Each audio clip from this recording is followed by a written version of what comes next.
The Saints opened the 2023 season 2-0. And just for some perspective, the last time they went 2-0 was in 2013. And that was the first Jimmy Graham era here in New Orleans. So it's been quite some time, but a great start for the Saints. Not necessarily two pretty wins, but in the NFL, it's hard enough to win.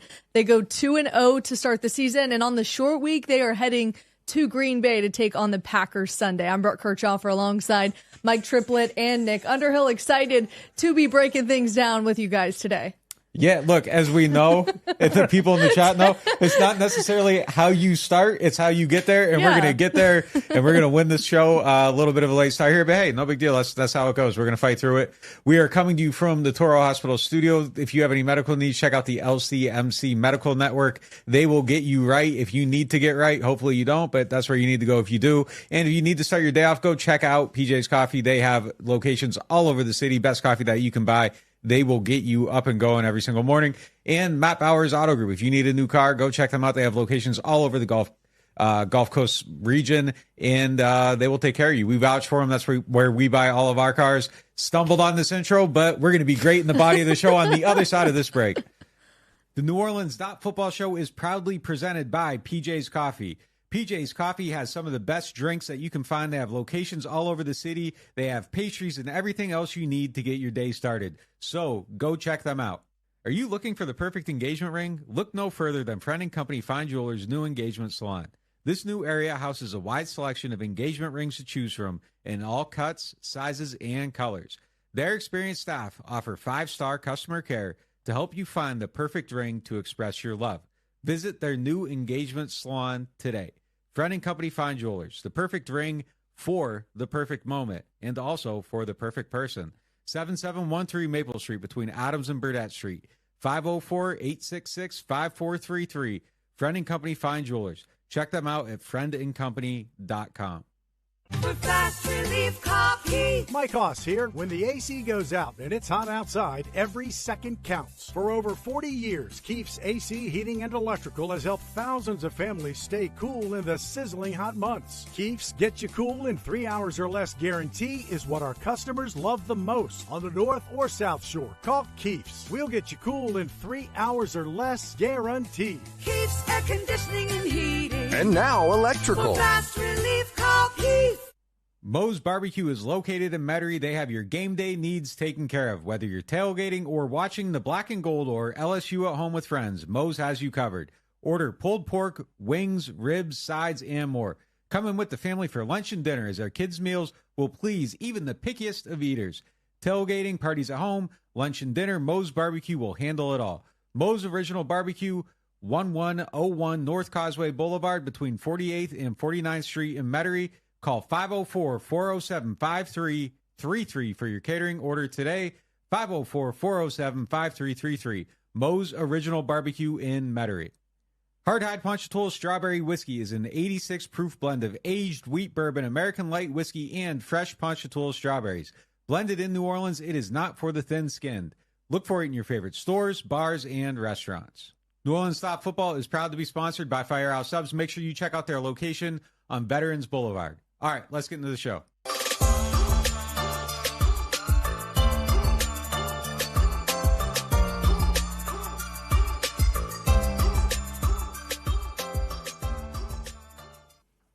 Let's get into our lead topic presented by Friend & Company Fine Jewelers. Friend & Company Fine Jewelers is home to a new engagement salon. They have a beautiful selection of engagement rings there. And while you're there, ask them about their fleur-de-lis earrings and necklace that you see I have on now. They are specially priced for our NOF audience. All right, let's get into the lead topic. Starting safety Marcus Maye has been handed a 3-game suspension stemming from an arrest back in February of 2021 for a DUI. He will miss the next 3 games, but as we've seen, rookie Jordan Howden has been working in a little bit. We've seen JT Gray in this role before too, kind of fitting in with safeties who have had to sit out for a period of time.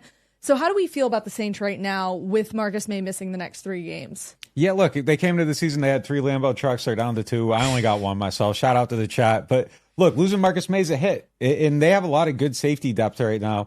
And they're down one guy. I think Marcus May is a good player. He missed a tackle last week, didn't have a tackle attempt, whatever it was. There was one bad play that a lot of people isolated on, but he has been a difference maker for them back there. And I think losing him is something that's going to make them a worse team. But Jordan Howden has played well. He had a good summer. He's somebody that can play all over the place. He can play deep. He can play in the box. They've played 3 different coverages primarily with him in there. He hasn't played a lot of quarters coverage. That's something the Saints like to do. We haven't seen a lot of it this season. But when he was at Minnesota, that was their primary coverage. So he is comfortable in it. He can be very, very multiple. I think he's the type of safety that fits this defense very, very well. We just got to see him go out there and execute and kind of live up to the potential that we've seen so far. And if he can be that guy, I don't think it's a massive hit for them overall. I think where it hurts him a little bit is then when you're in that dime package, you don't have Jordan Howden out there anymore. And his presence back there allowed Tyron to move down into the box. It allowed Marcus May to play a little bit lower. And now Howden was kind of the deep guy. So you were a little bit more dynamic because you had your playmakers just all over the box. I don't think you can play the same way now. So I think it maybe changes up that package a little bit. You might see them lean toward another position a little bit more, but it's a hit. But I think I think Howden's going to be able to help him out in that spot. Yeah, and look, I think it would be easy to make it seem like you're glossing this up too much by saying, yeah, they're going to be okay going from the experienced veteran safety who's been playing great this year to the rookie 5th-round draft pick. But he earned this because they brought in Lonnie Johnson Jr., experienced starter in this league. They brought in Jonathan Abram, an experienced starter in this league. Jordan Howden won this position over them. He earned this opportunity. Doesn't mean he'll nail it, but they're not just like all we have is the rookie 5th-round draft pick. He is the top choice among many candidates. And you mentioned JT Gray. They also have Ugo Amadi, who plays more of a nickel position, but has been a starting safety in the league. So they have a ton of options, and they have decided Howden is the best one of those options. You know what's interesting about that is in both games we saw where Ugo Amadi and Isaac Yadam had to come in and very limited roles. One was just for Marshon Lattimore to catch a breather. The other was when Alontae Taylor came out and Ugo Amadi came in. They both made plays in their limited. So look, in their limited time in the game, but the group that they have, we haven't really seen too much from Lonnie Johnson. Dennis Allen also said that he would be an option, but they really do have depth there. And Johnson potentially could play a more traditional safety role if they want to keep Howden in his same dime role. Like, when they want 6 DBs on the field, if they want to do that, maybe Johnson gets on the field that way. But I think that would probably be more Abram because Howden, if they even activate Abram. I mean, they've had Howden deep. I don't think if you're going to keep Howden in the role that he was in the dime package, I think somebody else with a different profile than Lonnie Johnson's probably a better fit for that because it is more of a box player. But they could put Lonnie Johnson deep and then maybe bring Howden down.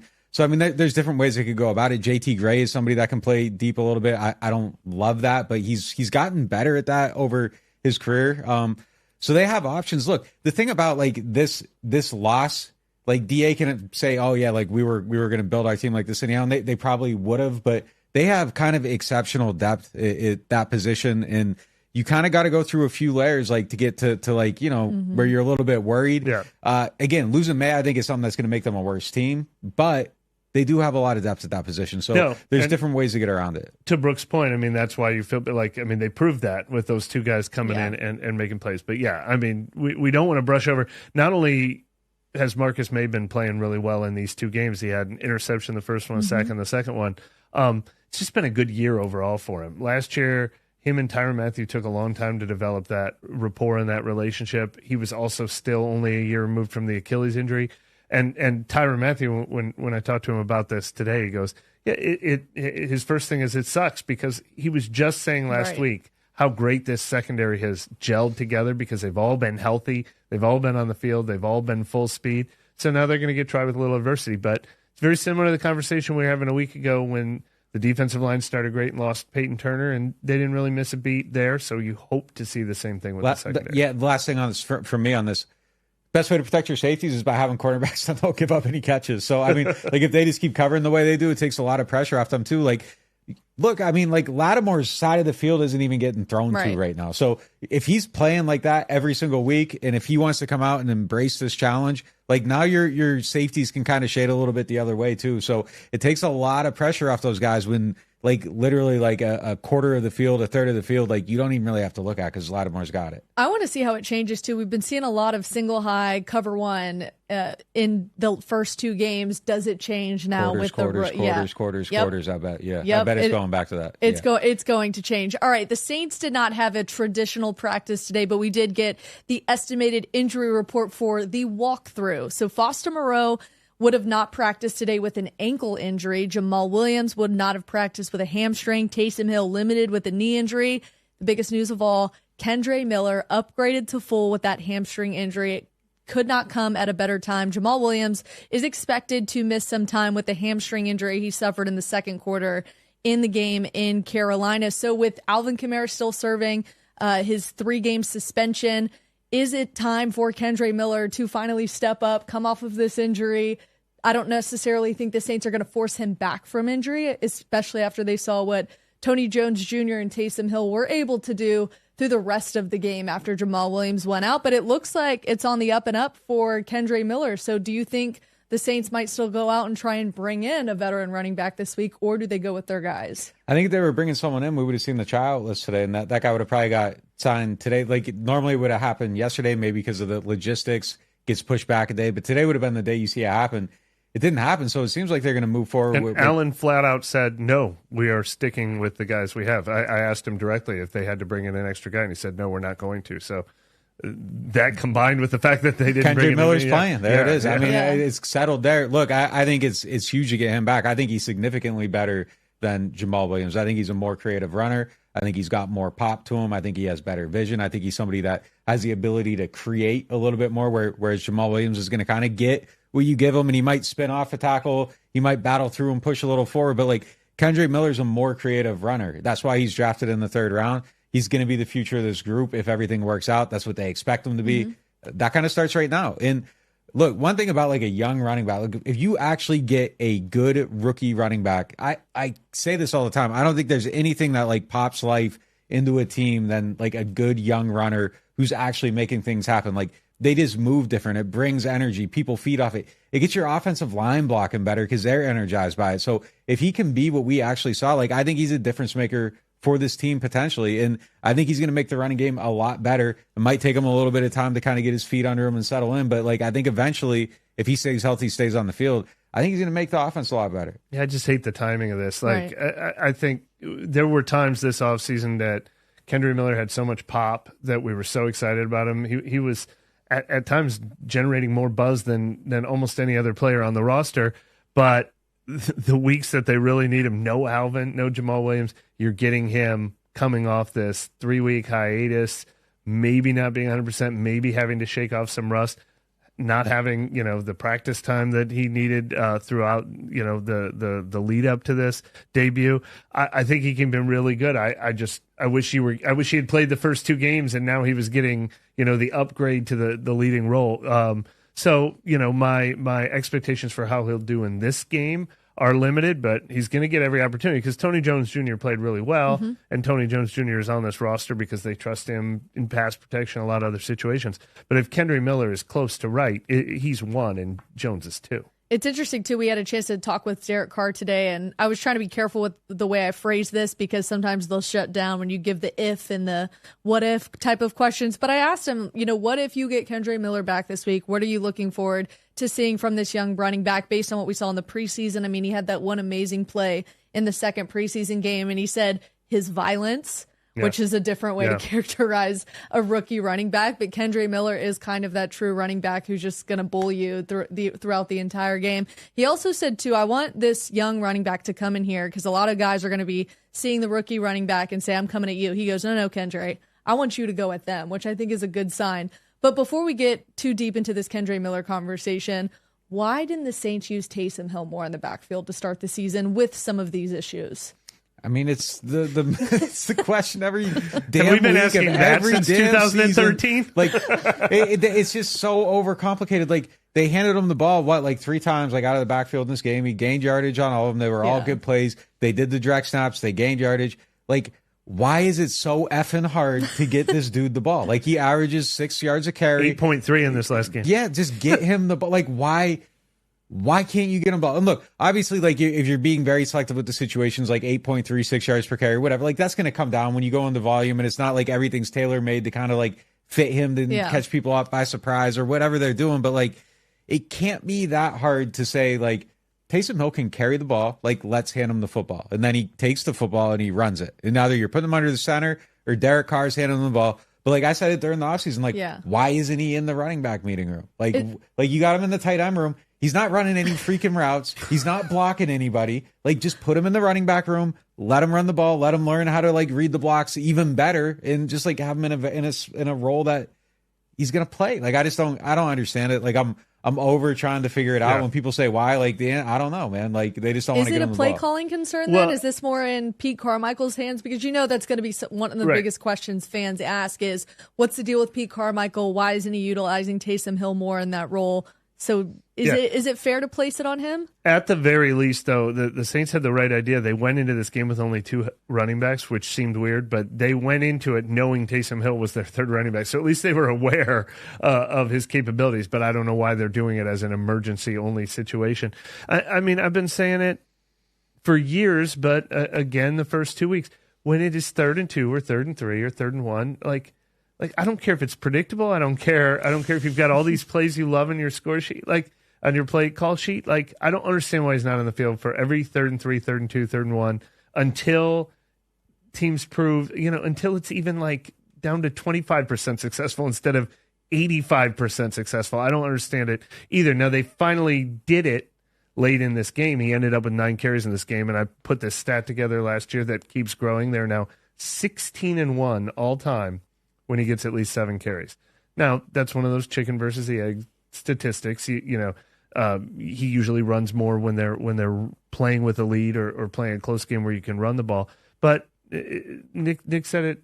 It doesn't have to be overcomplicated. Like, show me 10 Taysom Hill carries. Show me that doesn't work one time. Yeah. And then maybe I'll start to think, oh, you can't just do it 10 times in a game. Because until I see that, I'm not going to believe it. Yeah, look, the offensive line at least did get more push in the run game in week 2. It wasn't as ugly as it was in week 1 with Jamal Williams averaging just 2.5 yards per carry. The 2 touchdowns came from 2 rushing touchdowns from Tony Jones Jr.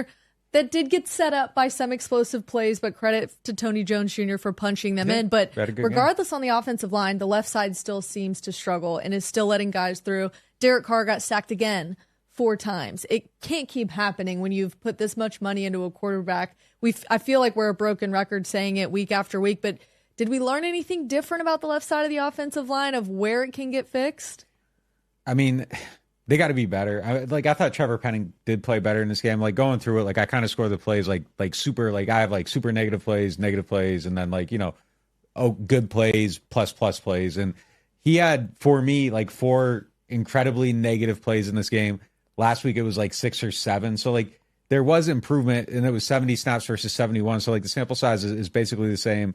Difficulty of the opponent is still pretty high. Like, Houston's a good player. Like, they were coming at him a little bit. I don't think they did enough to attack him, honestly, in this game. If I was a defensive coordinator, like, I would have been running stunts at him the whole game. And like, there was one that he blew just so badly that I would have kept doing it until he stopped it, and they didn't. So I think they did him a little bit of a favor. But that whole side of the line is not good enough. Like, James Hurst isn't a good run blocker. He never has been, never will be. Like, he's not. Like, they averaged like 1.5 yards per carry less going to the left side last year with him at tackle. Less space he has to play in, but that's a hindrance for that side of the line. And he gave up 2 pressures in this game. I think Penning had 4. Like, it's just not good enough. They got to be better on that side of the line. They got to find a way to improve it. They got to find a way to improve it quickly. I'm still like kind of having eyes on Andrus Peat a little bit. Like, like maybe at some point, if this doesn't get better, like you put him back in there at guard, like, because I just don't think either one of those guys is kind of elevating right now. I think Penning's going to keep getting better week by week, but it has to happen very, very quickly. And look, at least they're, I think, on the other side of some of these like incredibly difficult tests with the fronts. Like, I think they probably get a little bit softer going forward. So that helps a little bit. But that battery right now is just not good enough on the left side of the line. The one thing I did like about the play calling is they got a little more stubborn with the run early in the game, and they were actually in some 3rd and 2s, and they were actually, there were a couple when Jamal Williams was still healthy. I think there were a couple drives where he got like 5 yards, 6 yards, moved the chains that way. and it set up the favorable positions so that Derek Carr was not in 3rd and long the entire game. But still, any time it felt like that Derek Carr wanted to have 3-4 seconds in the pocket to see if something developed, that's just been non-existent in this offense yet. Even in favorable situations, even when a tight end is helping to block, Derek Carr has had no success standing back in the pocket and reading the field and having time to find something open. It's only those like well-designed shot plays that are almost desperation plays, they feel like at this time. It's interesting with him because like I think there's a little bit of hesitation too with him too. Like when he plays right now, like I don't think he's pulling the trigger fast enough consistently. It's not like a huge problem, but it is something that I saw a few times. And then that pick on that play, like there was actually a window there. Like if he throws a bullet, he might have a chance. Like there was a window there.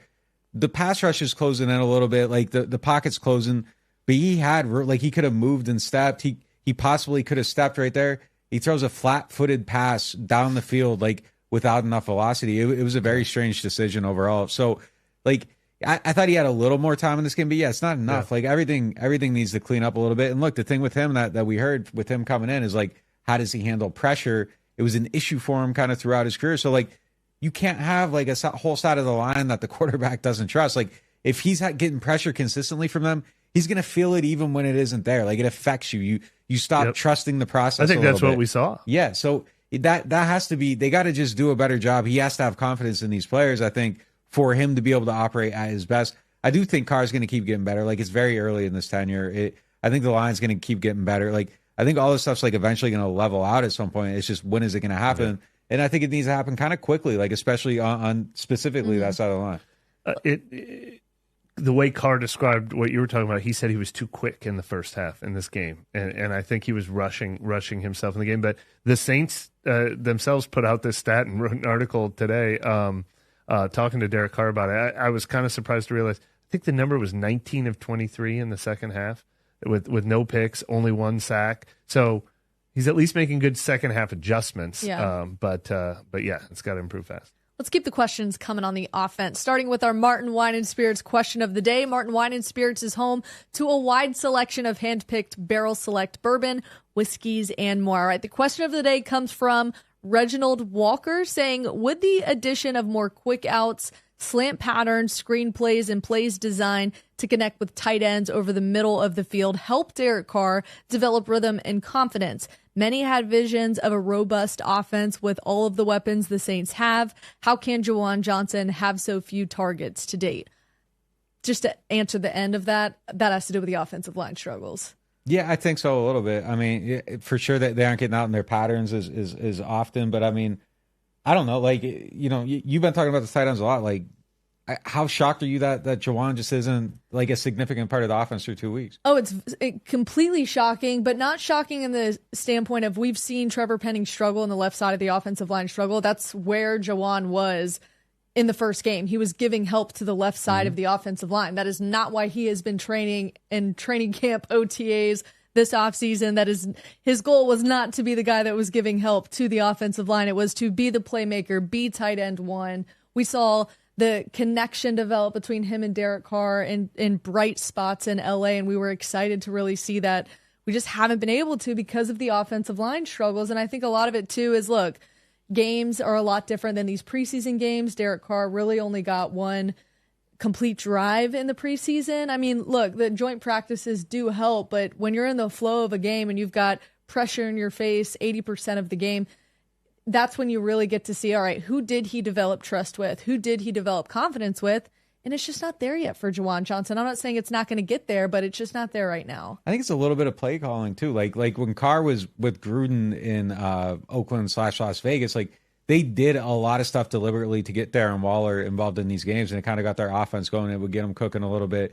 They almost used Waller at times like as an extension of the running game by like getting Carr out on bootlegs, and Waller would kind of, you know, roll out, and they just get these little pop passes, and off he goes and runs. Like, these are things that I think Juwan could be doing too, and they just haven't made the concerted effort, I think, to really get them the ball. And look, I think part of it too is that they, like Mike wrote the story about like Pete being more confident in his play calling. Like I still don't think that he's putting his foot on the gas, and I think they don't want it yet. Like I think part of the way this game was called was just to be like, I think they just truly believed they were going to win that game with their defense, and it got to a point, and it was just kind of like, all right, chill out. Like, don't do anything stupid. When they had to go for it, they dialed it up again and got a little bit more aggressive.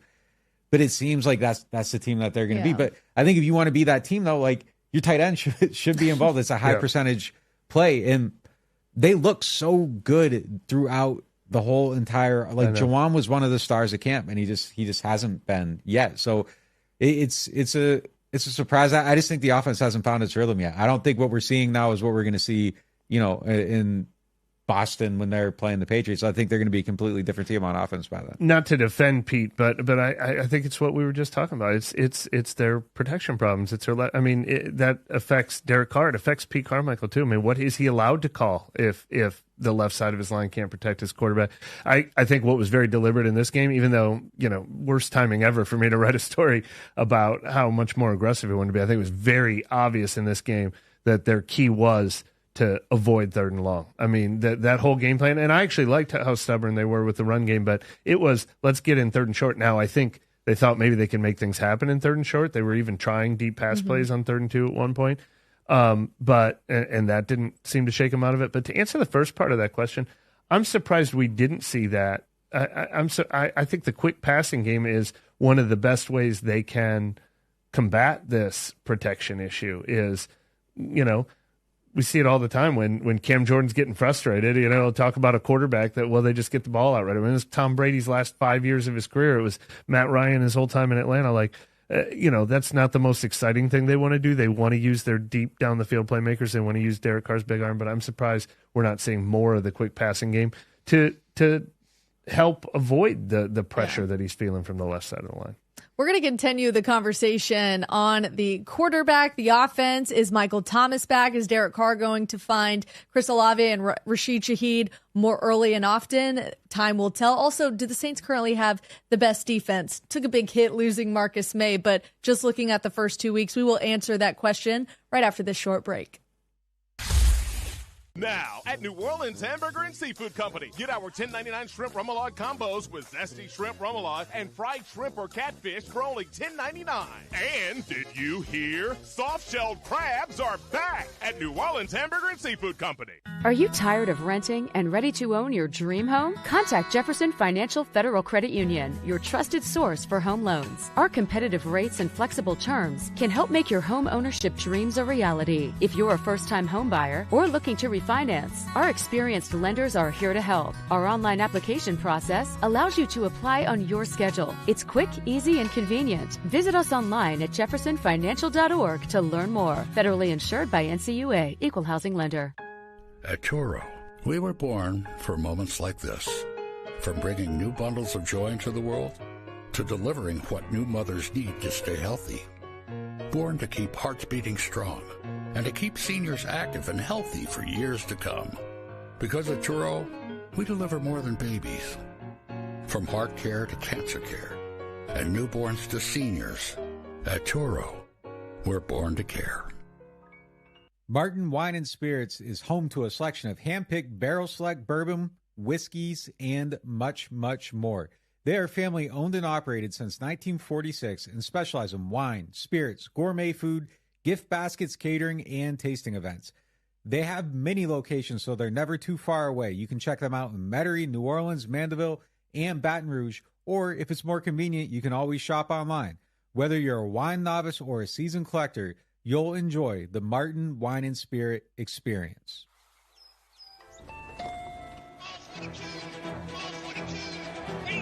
I'll take a New Orleans Saints scratch up.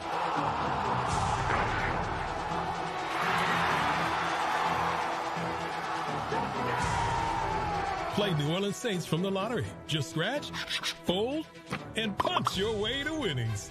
Punch your ticket with New Orleans Saints. Win up to $100,000. Enter our second chance drawings, giving you a season to smile.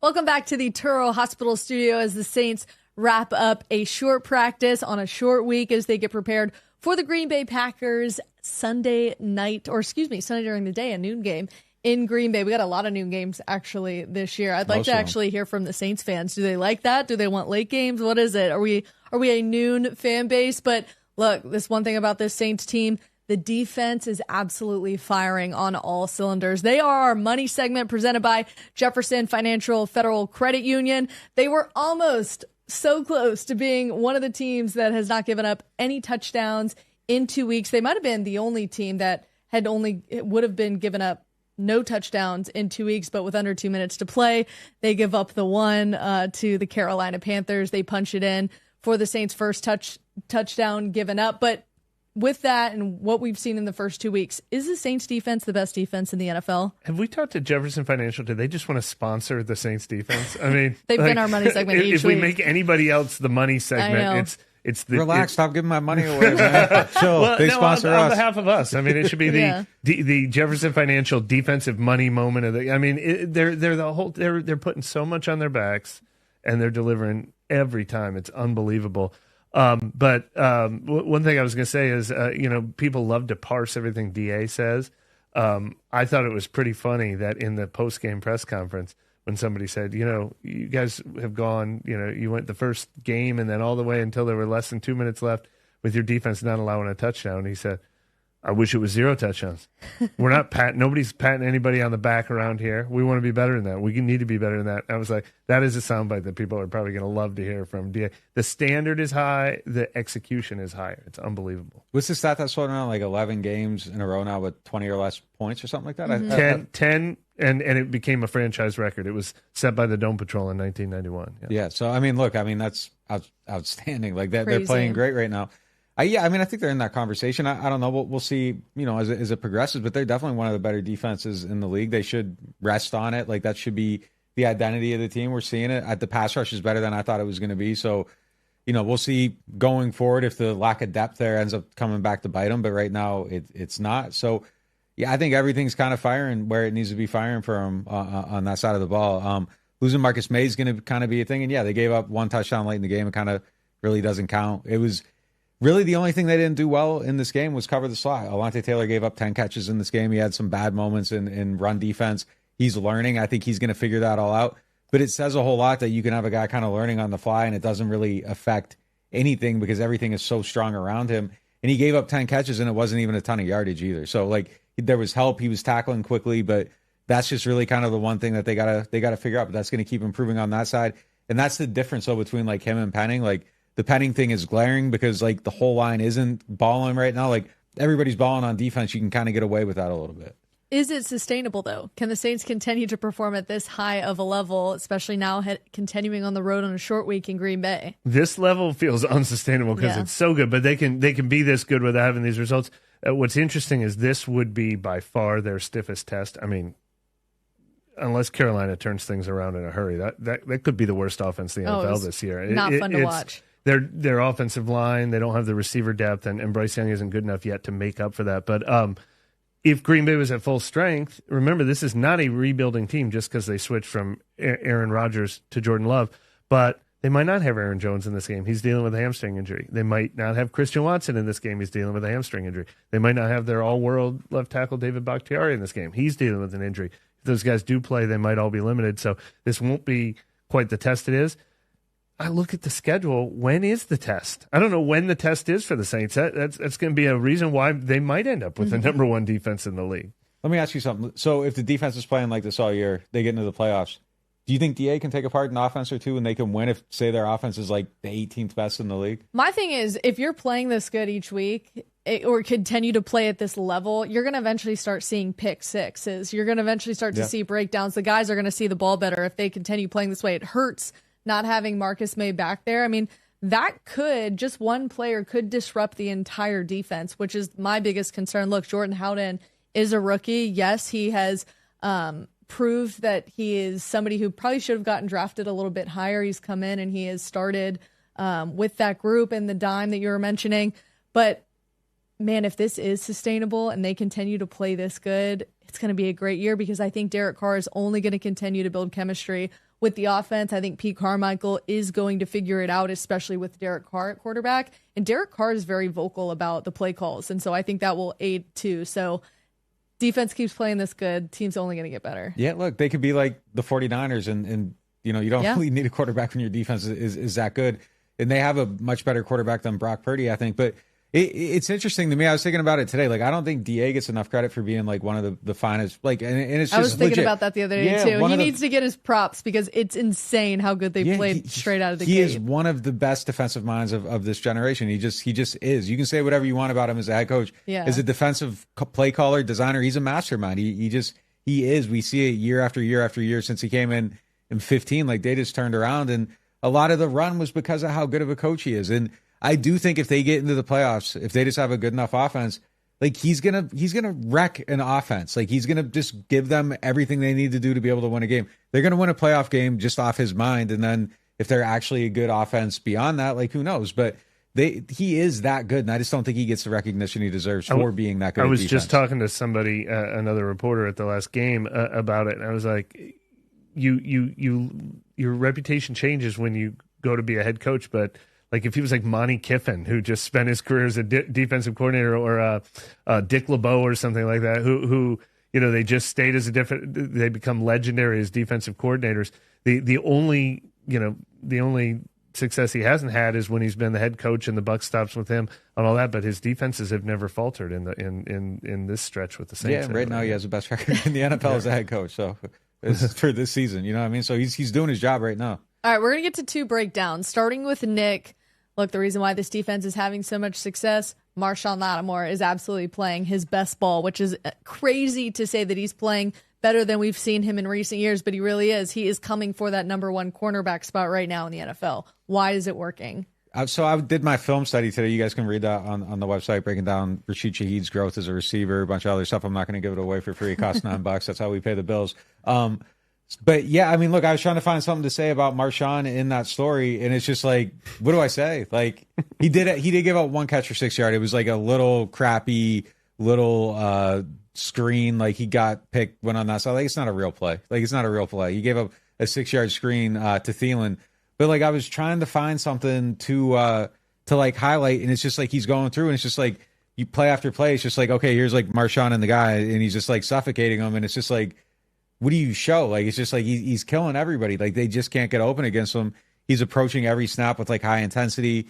He's covering like the receivers you've never heard about, like the receivers you have heard about. That's always been the issue. He looks amazing right now. Like, he's watching him cover is fun to watch, but like trying to illustrate it to somebody else, it's impossible. Like, he's just in the guy's pocket, and it's kind of like the most incredible thing you can see on a football field, honestly. Like, it is so hard to cover the way he's covering, and like, they just aren't even looking at him. Like, that side of the field, It's like, if he keeps it going, like, it's 2 games, but like, it's like prime Revis right now. Like, just that side of the field it's a dead zone. Like, look somewhere else. Like, okay, Bryce, like, you're doing 3-quarter reads now because that quarter of the field doesn't exist anymore. Marshawn's always wanted to be the best, but he's been vocal about it. He talked to you about it off to the side. I think he's making it clear. I think that 1 year where he stopped being in everyone's top 5 list because he missed 9 games or whatever last year, I think he wants that to end permanently, and he's really motivated by it. But if you're saying that Carolina figured out a way to draw up a cheap, free, easy 6-yard pass with Bryce Young against Marshon Lattimore, can the Saints look that play up and get some free, cheap 6-yard passes? That's exactly what we were just talking about, that they need to figure out how to add into this offense. All right, Mike, they've got a new look defensive line. Seems to be working in the first 2 weeks. Why is it? Well, I think it's the personnel. I mean, I think each individual player is playing the best of their career. I mean, definitely Carl Granderson is playing the best of his career. He's earned that starting job and then some. He's a legit starter right now. Brian Brzee is contributing right away as a first-round draft pick. Malcolm Roach is playing the best of his career. Cam Jordan is playing like he's still drinking out of the fountain of youth. There were question marks surrounding each one of those players and a couple others, Colin Saunders, Nathan Shepard, Peyton Turner when he was healthy. But so far, each one of those individuals has played at a high enough level, and I'm sure they're feeding off each other as well. But those guys feel legitimate enough. We talked all summer long about, are those guys enough? And they have been so far. Yeah, and look, another guy who was fired up, not just Carl Granderson in that game, Michael Thomas. After the game was over, I think that's probably the first time that you guys, I was actually with Derek Carr in his post-game press conference. You guys walked into the locker room and Michael Thomas was like licking his chops, like, let's go. get over here, get this camera in my face. I want to talk about the game that I had, 7 catches for 55 yards. Let's go ahead and roll that clip of Michael Thomas in postgame. I love when my numbers called to make those plays and be able to help this offense. I get a rush from it. Like that's what I'm here to do. That's what I'm here to do, to make a big play, then go talk shit to DA and get him turned up. Maybe he gonna call something crazy or better for the defense. All right, Nick, is Michael Thomas back? Oh, Mike has been back. Like, there's no question about it. Look, I thought he was back. No pumping the brakes? Yeah, I thought he was back coming out of that California trip. After seeing him in those practices, like I thought he was back then. He just kept proving it. He kept getting better in the training camp practices. We talked about how he kept elevating, and it looked like he turned the corner coming back, looked faster in those practices. Tyron sat in that chair and said the same exact thing. Like, he is back. He had 7 hard catches in the first half. He's a guy you can go to do the dirty work. He's getting open down the field. If look, 19 is 4 years ago. Like, if you said the progression from 19 to now, like the natural aging progression, that's what he looks like. That's what Mike looks like right now. He looks like he's 4 years removed from that. You don't see the injury. Like, he's playing, he's executing. Look, and we talked about this before. Like, there's a reality where Mike leads the team in catches and Olave leads the team in yards and Rashid leads the team in explosive plays. And like, that would be the best possible configuration of this offense. But I think Mike's all the way back. I think that interview was like evidence that he's got his swagger back. He's been tweeting like he's got his swagger back. Like, he looks like himself, and it looks like his confidence is all the way there. I'm extremely comfortable saying that this guy is an effective part of this offense as long as he's on the field. I meant to mention him too when we were talking about the quick passing game, the short passing game. Where's Juwan Johnson? That is the one guy that Derek Carr has found again and again. And it's funny, when we were talking about training camp, said this in the first game, that first throw of the game, while he was shaking off the rust and getting his timing back, we kept seeing in training practice, they were trying to get it to Mike. Wasn't always happening. He was going against Marshon a lot of those practices. But in these first 2 games, they have started out trying to get it to Mike, and they're getting to him every time. He is fighting for those balls. He is not letting those go. That catch, that's on a – he's not maybe 2019 Mike, but that catch is on a short highlight reel of, like, him just willing himself to come down with the ball and stay in bounds. But all the other stuff that we said, what we saw in the locker room, it was happening on the sideline the entire game. Dennis Allen was asked a question about Chris Olave, Rashid Shaheed, and Mike Thomas as a trio yesterday, and he said, look, I want to start off with Mike Thomas. He had something he wanted to say, and he said, I thought he was outstanding in the game. His competitiveness, the way he ran his routes, the way he caught the ball, I think he was a major factor in the game. And then he continued his attitude on the sideline, the way he was dealing with the other players, his positivity. It was awesome to see. He admitted that, yes, Mike Thomas, as he said, was talking trash to him. He was firing up Chris Olave when he wasn't getting going earlier in the game. He was firing up Tony Jones Jr. He's just such a major part of this team, even if he doesn't have the highlight game-breaking games. Defenses have to pay attention to him. His presence means something, and that's why, Mike Thomas being back is real, no matter what the stat sheet says. To me, man, that was a highlight Mike game though. Like, he had the physical catches over the middle. He had the catch on the sideline, like going up and catching that, staying in bounds.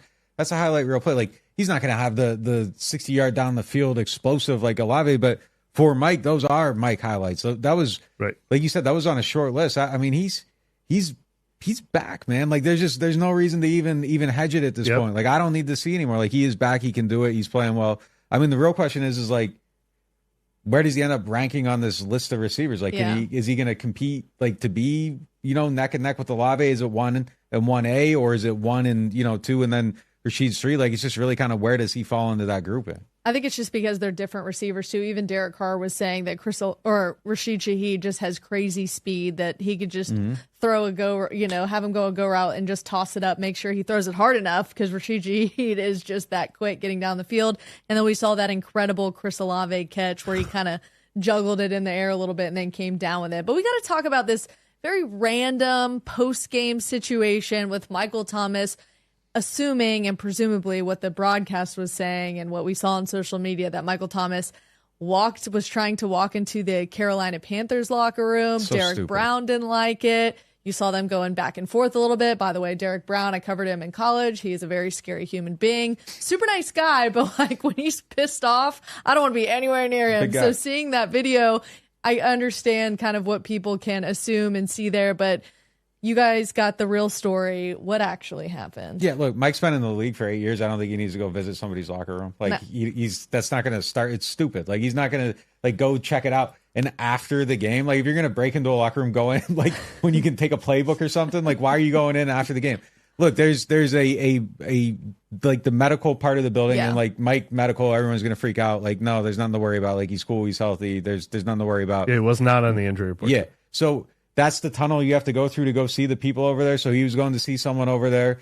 And look, Mike had a good game. He was probably, pumped up a little bit. He's going through. He hears a song. He was going to say something back because you saw Derek Brown say something like, and you could kind of hear it in the video, like, bro, go back to your locker room. And then at that point, Michael Thomas was like, I'm gonna have some fun with it while I'm over here. Like, if I'm gonna get you riled up, I'm gonna do that. That's just in Mike T's nature. Yeah, no question. We seen it in the locker room. He was still like zooming when he was talking to us. Like, he was feeling good, man, and he should. He had a great game. But look, he was over there to see it. Like, one of the members of the training staff. That's where they're at. That's the room you have to go in. He was where he was supposed to be. Like, it's just a stupid situation. Like, putting the video out the next day, like, is stupid. Like, I don't know. It's just kind of like a goofy thing that kind of went crazy. But like, there's nothing there, man. Yeah, I mean, that video is going to get out because you don't see that every day in the tunnels. But yeah, it could have just as easily happened 30 seconds earlier on the field. If they want to chirp at Michael Thomas after they just got beat by him, that kind of competitive is going to come out. Yeah, look, another way to look at it is that a Panthers player kind of went after a Saints player going to the medical room. You know what I mean? Like, it just depends how people want to spin it. It got spun the other way, and that's just kind of how it went crazy. All right, Rashid Shaheed and Chris Olave are now on back-to-back weeks with explosive plays. But the question is, can Derek Carr maybe find them in those deep plays a little bit earlier in games and not just having to wait for their backs to be against the wall? Can we see Pete Carmichael kind of dabble with these explosive plays, put them in at the beginning of the game, and not just when it's needed and we're having to ask Derek Carr these questions of, is this one of those guys that you can just trust at the end of a game? Like, no. Fans want to start to see that, no, you have that trust at the beginning of the game, right? Yeah, this goes back to where I said I don't want to defend Pete Carmichael, but I think those plays are in. I mean, they're not in the game plan. And what we said was one of the beauties of Derek Carr is he sometimes has choices. What's the defense giving? Those plays, there's no time for those plays to take place. I think they would love to have Derek Carr standing back in the pocket, picking apart defenses. I think they want to draw up 10 targets for Olave, 10 targets for Mike, and as many targets as they can get into Rashid Shaheed in the game. So I can't wait to see this passing game get to actually play out the game plan. I bet we haven't seen their game plan be able to be put into action the way they drew it up, because I can probably list 10 times all season where they've had time to let a play develop in the passing game. I see it a little bit different. I mean, I think they're being deliberately vanilla early in games and kind of being risk adverse. And, I agree with it to an extent. Like, you're playing Bryce Young and your defense is killing them. And, why do you got to take a shot down the field early in the game? I want them to, though. Like, let's just open one up and have some fun. Like, let's see it be a little bit different. But I think everything's just a little bit rickety right now. And at some point, everything's going to come together and they're going to get rolling. Derek Carr has been a slow starter throughout his whole entire career. I think some of the stuff is Carr, though. I mean, I don't think it's all the offensive line. I don't think it's all Pete. I think some of it's Carr. I think it's a little bit of everybody across the board. He had 2.67 seconds to throw. Like, there's opportunities to get the ball out a little bit. It's not week one, definitely. This week there's a little more time, but I think it's just the way they want to play right now. But I get to it. Like, please. Like, I want to have fun watching a game. I think he's been sacked 7 times in the first half this season, though. He's on pace to have more than last year's sack leader. So I think it's been 7 times in the first half, only 1 in the second half. He's been getting beat up. And reminder, Rashid Shaheed and Chris Olave, our moment presented by New Orleans Hamburger and Seafood Company. All right, let's go around the NFC South. Falcons, Saints, Bucks, all 2-0. Juggernauts. Still surprising. Still earlier in the season, though. Panthers are 0-2. The Saints will get the Bucks in week 4 at home for that game. Alvin Kamara will be back. I presume Alvin Kamara will have a breakout game against the Tampa Bay Bucks. I know he's probably just been stewing, having to sit out for these games. Let's take a look at the Panthers. Linebacker Shaq Thompson is likely out for the season after a fractured fibula that was against the Saints in week 2. He did have surgery Tuesday morning, and the Panthers will be at the Seahawks Sunday. All right, Falcons, Bijan Robinson. Hold up. Is a problem. Hold on. Let's talk about dude flipping penning and breaking his teammates' leg. That's like throwing a fiat. Oh, yeah. That's like throwing a fiat onto somebody's leg. That is insane. Bad. Absolutely crazy. That was like Did Trevor they come Penning out wanting to do some like WWE plays? Did you guys see that in the game? Because there were several times where when the play was over, I saw Marshon Lattimore get flipped on his back. I think it was the first or second drive of the game, and I'm thinking, what's going on? And then I saw Trevor Penning get flipped on his back, which it's Trevor Penning. That's like a literal tree. But what was the plan going into this game? I don't know. It was wild, man. Although you want to talk about WWE, then you got the bad guy in the tunnel at the end. Like, it's just crazy. Although, to be fair, Marshon and Trevor Penning, if you told me two guys caused extracurricular activity to happen after a whistle, I'd say, was it Mike Marshon or Trevor Penning? That was actually a Trevor Penning play. If you're looking for a Trevor Penning highlight, that was everything we talked about Trevor Penning in the past. He had a good block on that play, and he continued that block for about 7 seconds, and that block was continuing probably right up to the whistle, if not after it. And the guy was so frustrated by getting blocked by Trevor Penning for so long that he then picked him up in WWE style, threw him onto his own teammate. Yeah, it's crazy. All right, moving on to the Falcons now. As I mentioned, Bijan Robinson is a problem. He is second in the NFL in rushing yards, not as a rookie, just second in the NFL in rushing yards right now. Just behind Christian McCaffrey. They are in Detroit. That's going to be a fun one to watch. Falcons at Lions on Sunday. Are you guys a little worried about Bijan Robinson when that time comes around for the Saints to take on the Falcons? I'm worried isn't the right word, but fascinated. Yeah. Because they run a different offense than the other 31 teams in the NFL. It's not even throwback to the run game. It's a pretty creative run game. It's often using two running backs at the same time. It's a stubborn sticking to the run game. They're gonna challenge the Saints in different ways. They don't play each other till at week 12, I don't think, for the first time, twice down the stretch. They're gonna challenge this Saints defense in different ways than they'll have been challenged up to that point. So I'm really interested to see it. Yeah. Unfortunately for Atlanta, the run game is a lot more effective than their passing game. Yeah, no, it is. All right, straight to the Bucs. This was kind of surprising when I was looking around the NFC South for just some unique stats. Baker Mayfield is fifth in the NFL in passer rating after week 2 with a 104.4.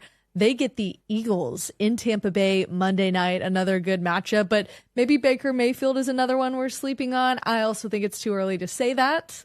I think we are going to see the typical Baker Mayfield show himself at some point in this season, but we're only 2 weeks in. You think Baker will dice up that defense Monday night? No, I don't. I